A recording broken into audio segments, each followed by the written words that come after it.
Welcome back to the Gridiron Expert. It's the most wonderful time of the year. It's college football bowl season, which means we have a non-stop month full of college football, and we can get back to doing what we love, which is predicting these bowl games. So we're going to jump right on in for our first day of bowl season, which is this Saturday. 5 games of college football, and a lot of these games have teams that a lot of people don't watch. We're all interested in the Power 5 teams. We're interested in the playoff and the New Year's 6 bowl games.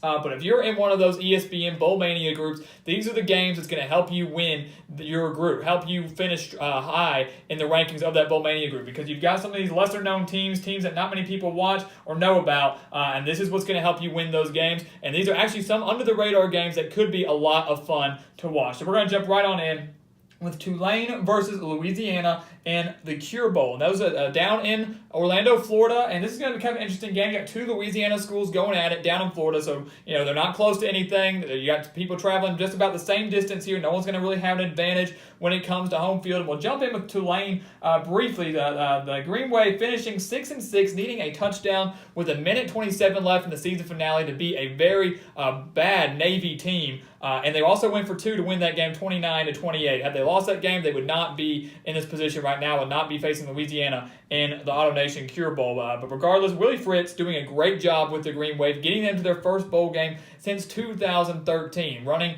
a very different style of offense, trying to implement that kind of option style offense down there in New Orleans. Has worked out fairly well for them. If you look at their offense briefly, listen to these stats. Quarterback Justin McMillan has only completed 68 passes on the year. 47 of those went to his top wide receiver in Darnell Mooney. Justin McMillan has thrown for 1,159 yards on the year, 987 of those yards going to Mooney. He's thrown for 9 touchdowns, 8 of those going to Mooney. So 85% of McMillan's passing yards have gone to Darnell Mooney. So the key for Louisiana, obviously, to hone in on Darnell Mooney. If you can shut him down, take away McMillan's top threat, top wide receiver, and force Tulane to win this game on the ground, or force McMillan to spread the ball out to other people through the air, they might have a chance to win this. But of course, Tulane not being known for their passing game, more known for the triple option, known for that kind of offense we see at the military academies in Navy, Army, Georgia Tech, guys like that. So Tulane not going to be an easy team for Louisiana to stop on the defensive side of the ball, but if they can stop that passing game, shut down Mooney, they're definitely going to be able to hone in more on the run game, and I think that will be huge for the Raging Cajuns. Louisiana, though, on the other hand, they have a first-year head coach in Billy Napier, who comes in, an offensive mind, gets Louisiana to the Sun Belt Championship and finishes as runner-up, losing to Appalachian State in the Sun Belt Conference Championship game. And that was the division, that Western Division, that many thought Arkansas State was going to take, that was going to run away with. You got Louisiana Monroe, they had South Alabama, Texas State. That was a division that many thought the Red Wolves were going to run away with. And Billy Napier came in there, beat Arkansas State in an absolute shootout, and then lost to Appalachian State twice, but gave them fights both times. Don't let Louisiana's record fool you. They are 7-6. 4 of those losses, though, coming to very solid opponents. To Appalachian State twice, once in the conference championship, once in the regular season, and then also to Alabama and Mississippi State. So Louisiana is battle-tested. They have a solid offense. As I mentioned, Napier, a very offensive-minded coach, very balanced coach. They're averaging 229 rushing yards a game, 208 passing yards a game. I think that balance on offense and the ability to hone in on what Tulane is going to do, being somewhat predictable, is going to get Louisiana a key win down at the Cure Bowl in Orlando. So I'm going to pick the Raging Cajuns to win the first bowl game of the 2018 postseason. Then a very, very exciting game in New Mexico, one that if you like shootouts, if you like offense, this is going to be the game for you. Utah State versus North Texas, a game that I'm personally very, very excited about. One that I think is under the radar, a lot of people aren't talking about, but will have the potential to be one of the better bowl games of 2018. Utah State's averaging 47.2 points per game, while North Texas was averaging 36.4 points per game. Utah State sitting at 10-2. Their only 2 losses coming in the season opener on the road to Michigan State just by 7 points, and then in their season finale losing to Boise State, a game that had they won would have put the Aggies in the Mountain West Conference Championship game. But of course, Boise State went there and fell to Fresno State, who we'll talk about momentarily. North Texas missed out on the Conference USA Championship, falling 2 games behind UAB, a team that they did lose to early on in the season, but had their highlight of the year going on the road to Arkansas and winning that game 44-17. And yes, Arkansas did go 2-10, but when you beat an SEC team on the road like that by that many points, it's a very big deal, regardless of who the team is. This is going to have the potential to see a very great quarterback battle between Utah State's Jordan Love and North Texas' Mason Fine, who has been one of the more accurate passers in the entire nation over the course of this season. The two quarterbacks combined have thrown for 55 touchdowns and just 10 interceptions. So I'm expecting to see a really big showdown between these two quarterbacks out in New Mexico. In the end, though, I think the edge is going to go to the Aggies. I think they have shown us, and despite losing their head coach who went down and took the job over at Texas Tech, I think they will be just more prepared mentally, physically than North Texas. They're going to be out to prove something. I think Jordan Love is going to have a pretty big day, and he's more, in my opinion, more of a dual-threat quarterback, more so than Mason Fine. So I think in the end, this prolific offense from Utah State going up against a North Texas squad that had promise starting off 4-0, including that win over Arkansas, but lost 3 conference games in the Conference USA. I think Utah State's going to own the edge here and get a huge win out in New Mexico to complete an 11-win season for the Aggies. Arizona State and number 21, Fresno State, out in Las Vegas. Fresno State is going for their first ever 12-win season in their entire history, going for their first ever 12-win season. They're number 21 for a reason, winning on the road at Boise State to capture the Mountain West Conference title. Arizona State, on the other hand, one of the better hires I thought of all offseason, bringing in Herm Edwards, who hadn't coached in years, had just been serving as an ESPN analyst, comes in to take over a struggling Sun Devils program, gets them to 7-5 on the year. A phenomenal job, in my opinion, from what Herm Edwards did with the Sun Devils team. Here's the problem, though. Arizona State's leading receiver, N'Keal Harry, is going to be sitting out in preparation for the NFL draft. I disagree with the majority of the players that do this, especially for some that are playing in more of the upper-level bowl games. But N'Keal Harry is going to be sitting out, had 1,088 yards and 9 touchdowns on the year for the Sun Devils. So that is going to automatically hinder Arizona State's offense just a little bit and help Fresno State out more so than I think they were expecting. They're going to have another solid quarterback battle between Arizona State's Manny Wilkins and Marcus McMarrigan of Fresno State. Combined, they have thrown for 44 touchdowns and 7 interceptions. Both also have the potential to be very dangerous on the ground with their feet. Dual-threat quarterbacks as well.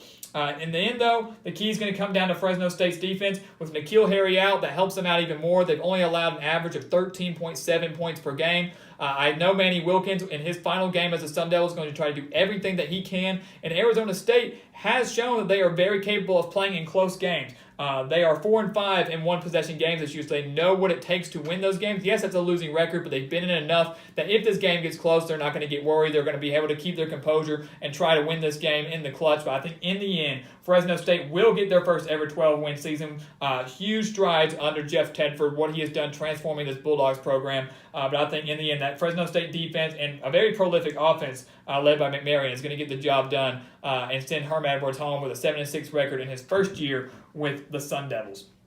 We got Georgia Southern and Eastern Michigan. This is a game that I'm keeping my eye on for one major storyline. That is Eastern Michigan, of course, trying to go for their first ever bowl win. They made their first bowl game since 1987 back in 2016, losing that game to Old Dominion. They're going to go and try to win that bowl game, another bowl game here against Georgia Southern. I just don't think that's going to happen in the Camellia Bowl here.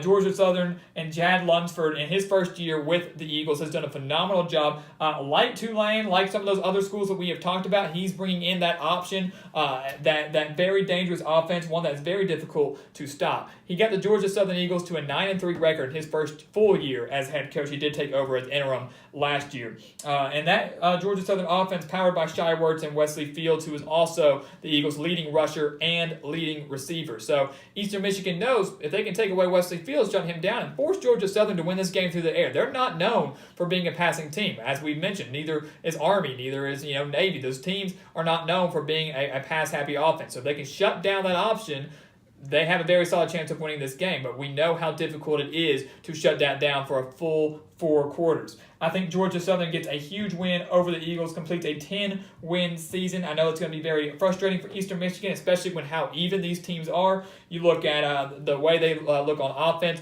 Georgia Southern's averaging 31.1 points per game compared to Eastern Michigan's 27.5. Georgia Southern's allowing an average of 21.6, while Eastern Michigan's allowing 22. So this is a very even team. Obviously, very different styles. I think in the end, Georgia Southern gets the better of the Eagles, the other Eagles, and Eastern Michigan's going to go home upset once again, not being able to get their first bowl win. So it's going to be very unfortunate for them. Hopefully, they will get that here very, very soon. And then the final game of Saturday night, Middle Tennessee versus Appalachian State, another chance for a potential shootout, for a lot of points to be scored. Middle Tennessee being the runner-up in the Conference USA, actually hosting the Conference USA Championship game against UAB, who I'm very excited to watch in the postseason this year. UAB getting the better of the Blue Raiders there. Appalachian State, as we all know, winning the Sun Belt Conference title over Louisiana, who we just talked about briefly. Appalachian State, though, their only 2 losses this year, as we all know, the overtime game against Penn State in the season opener, and then a blowout loss to Georgia Southern, and Appalachian State's first ever game as being a ranked team. This is going to be a big game for Middle Tennessee and Brent Stockstill, the senior quarterback for the Raiders, who has done so much for this program. 3,214 yards on the year and 28 touchdowns compared to just 8 interceptions. So a very good touchdown-to-interception ratio for Stockstill, who was also the coach's son. As we all know, Middle Tennessee, more of a pass-happy team, while Appalachian State this year has been more of a run-happy team. You're looking at a team in Middle Tennessee who's averaging 241 yards per game through the air compared to Appalachian State, who's averaging 3 yards per game on the ground. So this is a very run-heavy team for the Mountaineers. But Appalachian State, as we know, plays very, very well in bowl games, has played very, very well in the postseason and in big games when it matters the most. I think, in my opinion, a little bit of a lopsided matchup here. I think Appalachian State gets a win over Middle Tennessee and wins fairly big, much like the Mountaineers did. I think it was last year over Toledo in a game that many thought the Rockets and Logan Woodside would take care of business, and Appalachian State just annihilated them. So I think Appalachian State gets another huge win here, adds to their resume the Sun Belt Conference title in the first ever year they had that game, and completes another 11-win season down in New Orleans. So these are 5 picks for the first day of college football bowl season. Of course, we will have more to come, more predictions over the course of this entire month, leading all the way back to the national championship game on January 7th. I hope these picks help you guys out in your bowl mania or any spread picks or anything like that. Those will be coming out on Twitter as always. So I hope this guys helped you out a little bit. And as I said, the predictions will not stop. Help us get to 2,000 subscribers. That coming out on January 7th. That's our deadline. We know the incentives out there. You guys know that. We're keeping track of it. So help us get there. That's our goal for the new year. We have a long ways to go, about 200 more to go. But we know with your guys' help, if you guys can just help spread the word, we can get there. And as always, your support is greatly appreciated. Without your support, we would not be here doing these predictions for you guys right now. So as always, please go check us out on Twitter at Gridiron Expert, and always here on YouTube. Please continue to like, comment, and subscribe, and we will see you next time on the Gridiron Expert.